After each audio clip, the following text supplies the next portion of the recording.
All right, Shalom. First, we want to give all praises to Yahweh, Ba'ashem, Yahushai, Ba'ashem, Rakakadash. Double honors to the apostles and elders of Great Millstone. Salutations to all the brothers and the few sisters out there. Onto us like foreigners. From the seed of Abraham, Isaac, and Jacob, Shalom in the Hebrew, which means peace. To the spirit of Yahweh, Ba'ashem, Yahushai. I just did a show. I'm going to kind of fall back into something I was thinking about through the spirit I make mention of. And I did a video of Trump saying that, talking about the prophets of doom and how the prophets of doom had said that the world will end in World War III. So when he made that statement, through the spirit, just did a bold statement, but it was a major statement. The major statement is this. Let me get that real quick. Isaiah 13:2. It says, lift thee up a banner upon the high mountain. What is that banner? That banner is the Bible. All right. Hey, the same guy that said that this is the only book and this, that, to the third. Well, that guy, what he fails to understand, like everybody else, this book is the book of all books. And this book stated long ago that this country, this corporation, is going to be destroyed. And it says, and exalt thy voice unto them. And that's why we are in the highways and the byways screaming, right? We was the indication that this land would be destroyed. Shake the hand that they may go into the gates of the nobles. So going to the gates of the nobles was the most going to gates to the nobles is what the major step is going to take place.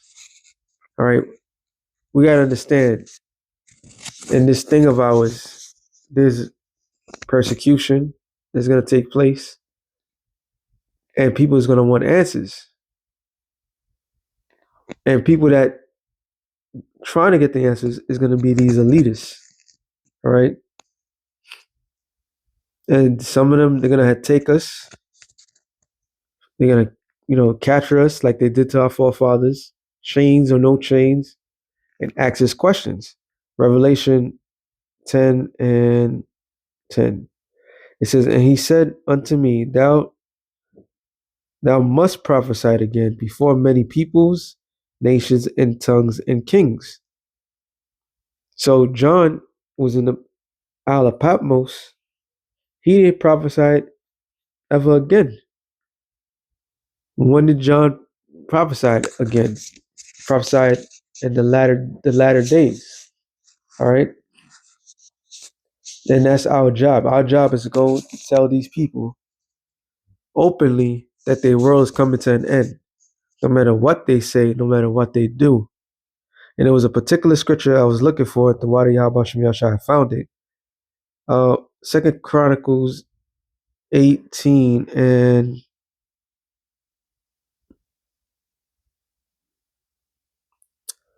I start at 14. But Jehoshaphat said, is there not here a prophet of the Lord beside that we might inquire of him? So we go into the same thing, the same story in First Kings, 21st chapter, the council, all right, of the kings, Jehoshaphat, Ahab, I believe, they had to go against Assyria, all right, and the prophets of Ahab told him everything that he wanted to hear, everything. It says, and the king of Israel said unto Jehoshaphat, there is yet one man by whom we may inquire of the Lord, but I hate him, for he never prophesied good unto me, but always evil, the same as Micah, the son of Amal. And Jehoshaphat said, let not the king say so. Like, all right, don't say that. Let this man speak. And the king of Israel called for one of his officers and said, fetch quickly Micah, the son of Amal. And the king of Israel and Jehoshaphat, king of Judah, sat either sat either of sat either of them on his throne, clothed in their robes, and they sat in the void place at entering the in of the gate of Samaria, and all the prophets prophesied before them. And Zedekiah, the son of Kamana, had made his horns of iron, and said, thus saith the Lord, with these that shall punish Syria, not Assyria, until they be consumed. And all the prophets prophesied so, saying, up to Ramoth Gilgad, and prosper, for the Lord shall deliver it into the hand of the king. And the messengers that went to call Micah spake to him, saying, behold, the words of the prophets declare good to the king, with one assent. Let thy word, therefore, I pray thee, be like one of theirs, and speak thou good. So he's like, look, everybody else follow everybody else. Follow what they're saying and do as they're doing. And this is what he said. And Micah said, as the Lord liveth, even what my power saith that I will speak. So he was like, look, I'm going to speak what the Lord told me to speak. All right. You can't persuade me to change my thing.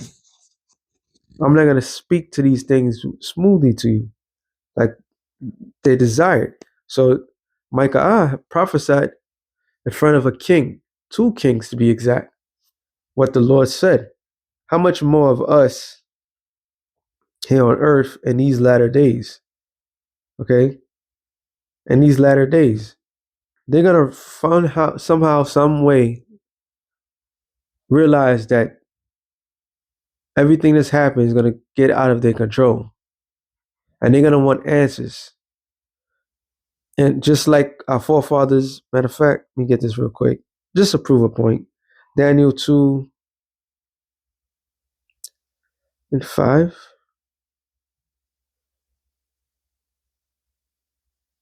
All right, 2 and 4.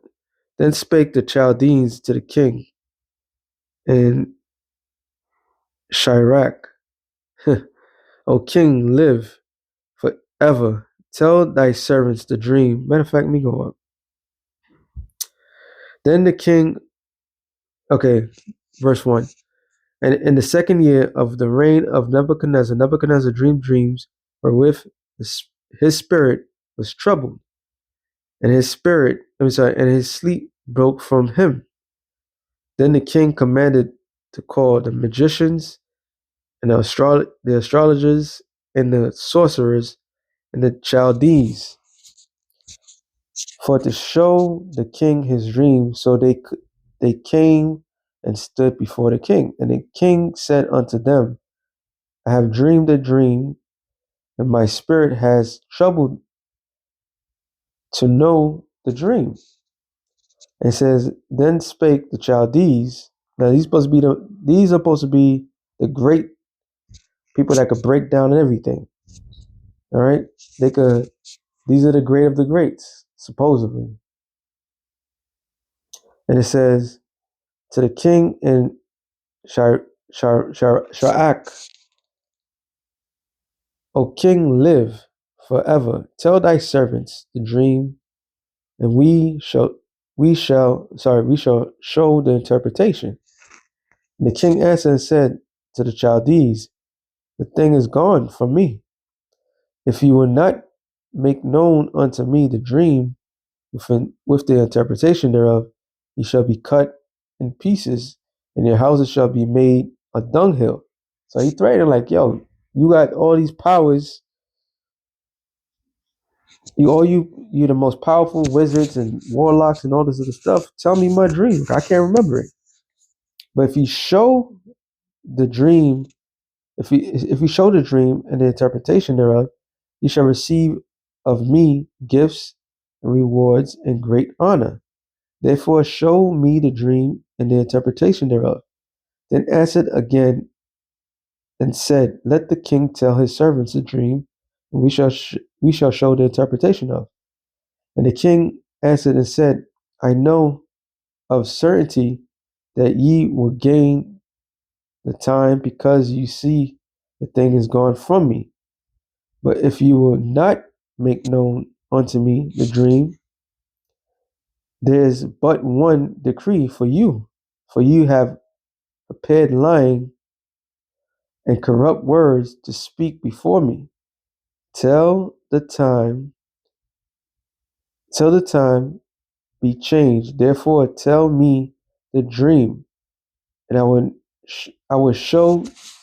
shall know that you can show me the interpretation. The Chaldees answered before the king and said, there is not a man upon the earth that can show the king's matter. Therefore, there is no king, lord, nor ruler that asks such things of any magician or astrologers or Chaldean. And it is a rare thing that the king requireth, and there is none other that can show it before the king except the gods, whose dwelling is not with flesh. For this cause the king was angry and very furious, and commanded to destroy all the wise men of Babylon, because they couldn't give him the answer. And the decree went forth that the wise men should be slain, and they sought Daniel and his fellows to be slain. Then Daniel answered with the counsel wisdom to Arok, the captain of the king's guard, was gone forth to slay the wise men of Babylon, and answered the said to Arok, the king's captain, why is the decree so hasty? For the king, then Arok would made thing known to Daniel. So the word went out to Daniel, and look, he was the only one, which we all know the story. He was the only one that was able to interpret it. So it wasn't these different witches and warlocks that was able to do anything, because it's not in their ability. The same thing is going to happen soon when it comes down to these devils. All right, there's going to be a point in time where they can't answer the answers that they've been looking for. They can't get it because those demons are going to leave them. Job 18:9. Now let me go up a bit. 5. Yeah, the light of the wicked shall be put out, and the spark of his fire shall not shine. The light shall be darkened in his tabernacle, and his candle shall be put out with him. The steps of his strength shall be straitened, and his own counsel shall cast him down. It says, for he is cast into a net by his own feet, and walketh upon a snare. The jinn shall take him by the heel, and the robber shall prevail against him. The snare is laid for him in the ground, and a trap for him in the way. Terror shall make him afraid, and every side shall drive him to his feet, because he's going to not have the wisdom and the knowledge to guide him. Those demons are going to withdraw themselves. This is why it says, real quick, two more. Isaiah 47:12 to the point. Stand now with thy enchantments, with the multitude of thy sorceries, wherein thou hast labored from thy youth. If so be, thou shalt be able to profit. If so be, thou mayest prevail. Thou art wearied in the multitude of thy counsels. Let now the astrologers, the stargazers, the monthly prognosticators stand up and save thee from the things that shall come upon thee, which they're not going to be able. So they lean towards the wickedness and they won't get the answers that they desire, because why? The Lord's going to withdraw that spirit. The Lord said that, if you paraphrasing, there's no wise men in Teman, all right? They're going to have no answers. So they're going to be seeking the people of the Lord, the men of the Lord. Wisdom of Solomon Wisdom of Solomon, 2nd chapter, verse 12. No, verse 14. No, 12. Therefore, let us lay in wait for the righteous, because he is not for our turn. He is clean, contrary to our doings. He upbraideth us with our offending the law, and object to our infamy, the transgression of our education. Meaning what? We prove them wrong. All right? Hey, this was what the scripture says what? When the Pharisees, Sadducees, they call the apostles unlearned men, right? It's going to tell you 1 Corinthians, the first chapter? How the Lord used the weak things to confound the wise. So there's going to be a point where the wise is going to confound the rulers of this world, all right, and their belief and prophesied against them, all right? And they're going to be cut through the spirit. It says, he professed to have the knowledge of the Most High and calleth himself the child of the Most High. He was made to reprove our thoughts. And what is this man's thoughts? This man's thoughts is what? He's going to control the world. He's going to rule forever. So our job is to reprove and correct. Like, no, the Lord is for Israel. And we constantly correct you damn devils. So when Trump made that statement, to show you how he lacks wisdom and understanding, but that's the pride of the Edomites. And they're going to test us in that moment, all right? Which would lead to a lot of us losing our lives. It says he is grievous unto us even to behold, for his life is not like other men's. His way are of another fashion. We are esteemed of him as counterfeits, to abstain from our ways, from the filthiness. He pronounced the end of the just to be blessed. So when we say that the nation of Israel will not suffer no more, this is our last stance of it. Affliction shall not rise up a second time. All right. When we say that the kingdom of heaven is ours, the Lord's going to take the blacks, Latinos, and Native Americans and give them a kingdom. All right. And put these other nations into servitude, slavery. That's saying that we're blessed. All right. So they're gonna hear these things, but they're like, nah, how you bless? We put this to you. We did this to you. You know? They probably gonna say, oh, we allowed you to know this and that. But we're gonna cut them in their spirit and say, and make his boast that the Most High is his father, which we do all the time. All right. There's gonna be a point of trial in front of the elites. Let me get this real quick. James 2:7, I believe. 6. But ye have despised the poor. Do not the rich men oppress you and draw you before the judgment seats? So they're going to draw us to the judgment seat. They're going to try their best to break the will of the prophets. All right. Try to change our tune to fit their narrative. But our job is to tell them straight up, you going in captivity. This whole debate thing that Captain Crunch, he's in the wrong spirit. All right.